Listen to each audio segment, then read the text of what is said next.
வணக்கம் நண்பர்களே, நான் உங்க கிச்சா பேசுறேன். தாரமற் கொன்றையும் செண்பக மாலையும் சாற்றும் தில்லை ஊரர்தும் பாகத்து ஊமை மைந்தனே அப்படின்ற அபிராமி அந்தாதிய கண்ணீரோட கணீர் என்று சொல்ல ஆரம்பித்தாள். அப்போதுதான் அந்த அதிசயமே நடந்தது. என்ன அதிசயம் நடந்தது அப்படின்றத பற்றினது தான் இந்த பதிவு. இந்த பதிவு உங்களுக்கு பிடிச்சிருந்தா லைக் பண்ணுங்க, ஷேர் பண்ணுங்க, கமெண்ட் பண்ணுங்க. மறக்காம பெல் ஐக்கான் கிளிக் பண்ணுங்க, சப்ஸ்கிரைப் பண்ணுங்க. அது ஒரு சாதுர்மாசியம். மகாபெரியவா காஞ்சியில் இருந்தார். ஒரு அம்மா தன்னுடைய 2 பெண்களில் இளையவளோடு மகாபெரியவாளை தரிசனம் பண்ண வந்தாள். மூத்தவளுக்கு கல்யாணமாகி நல்லபடியாக செட்டில் ஆகிவிட்டாள். சின்ன பெண் MA படித்துவிட்டு வேலை பார்த்து வந்தவள். அவளுக்கு வரன் பார்த்து கொண்டிருந்தாள் அந்த அம்மா. ஆனால் திடீரென்று ஒரு நாள் அந்த பெண் ஒரு மாதிரி பேசவும் சிரிக்கவும் ஆரம்பித்தாள்.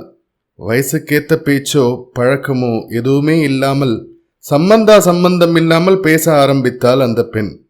அக்கம் பக்கம் இருப்பவர்கள் எல்லாம் பயந்த கோளாறு, காத்து கருப்பு வேலை, மூளை கோளாறு என்று சொல்லி தங்களுக்கு தெரிந்த உபாயங்களை சொல்ல ஆரம்பித்தனர். மருத்துவர்கள் எக்கச்சக்க சோதனைகளுக்கு பிறகு வேலூருக்கு கூட்டிட்டு போய் மூளையில் ஒரு ஆபரேஷன் பண்ணினா எல்லாம் சரியாயிடும் என்றனர். அம்மாவுக்கோ ஏக கவலை. கல்யாணம் பண்ண போற சமயத்துல இப்படி ஒரு கஷ்டமா? பெண்ணை கூட்டிக் கொண்டு காஞ்சிபுரத்திற்கு வந்தாள். ஆனால் வந்த அன்று சாயங்காலம் மகாபெரியவாளை தரிசிக்க முடியவில்லை.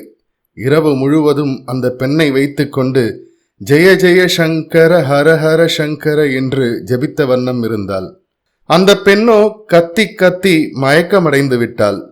மறுநாள் காலையில் மடத்திற்கு சென்று மகாபெரியவாளிடம் கதறிவிட்டாள் அந்த அம்மா.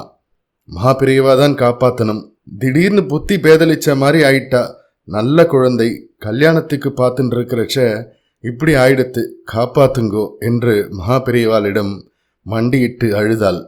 மகாபெரியவாளின் முன் பொட்டி பாம்பாக அடங்கி ஒடுங்கி நின்று கொண்டிருந்தால் அந்த புத்தி பேதலித்த பெண். மகாபெரியவாளுடைய அருட்கடாட்சம் அவள் மேல் விழுந்தது. தொடர்ந்து 3 நாட்கள் மடத்திற்கு வந்து மகாபெரியவாளை தரிசனம் பண்ணினார்கள். 3வது நாள் மகாபெரியவா அந்த பெண்ணை உற்று பார்த்து கொண்டே அபிராமி அந்தாதி சொல்ல ஆரம்பி என்று அந்த பெண்ணிடம் உத்தரவிட்டார். மகாபெரியவாளுடைய கமல திருவடிகளை பார்த்து கொண்டே அந்த பெண்ணும் தாரமற் கொன்றையும் செண்பக மாலையும் சாற்றும் தில்லை ஊரர்தும் பாகத்து ஊமை மைந்தனே என்று கணீர் என்று சொல்ல ஆரம்பித்தாள். அப்போதுதான் அந்த அதிசயமே நடந்தது. வரிசையாக பாடிக்கொண்டிருக்கும் போதே நடுவில் மயக்கமடைந்தாள். அவளை அப்படியே இருக்கட்டும் என்று சொல்லிவிட்டார் மகாபெரியவா. கொஞ்ச நேரத்தில் மயக்கம் தெளிந்து எழுந்தவள் முற்றிலும் பூரணமாக குணமடைந்திருந்தாள். அம்மாவும் பெண்ணும் மகாபெரியவாளின் திருவடிகளில் கண்ணீரை காணிக்கையாக்கினார்கள்.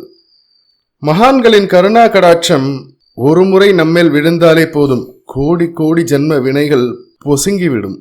அது நமக்கு பிரத்யக்ஷத்தில் தெரியக்கூட தெரியாது. நல்லதோ கெட்டதோ எது நடந்தாலும் அவர் இஷ்டம் என்று இருந்து விட்டால் தாயின் கர்ப்பத்தில் இருக்கும் சிசுவை போல நாம் நிச்சிந்தையாக இருக்க அவர் தாயுமான சுவாமியாக இருந்து நம்மை ரட்சிப்பார். இது சத்தியம். ஜெய ஜெய சங்கர ஹர ஹர சங்கர.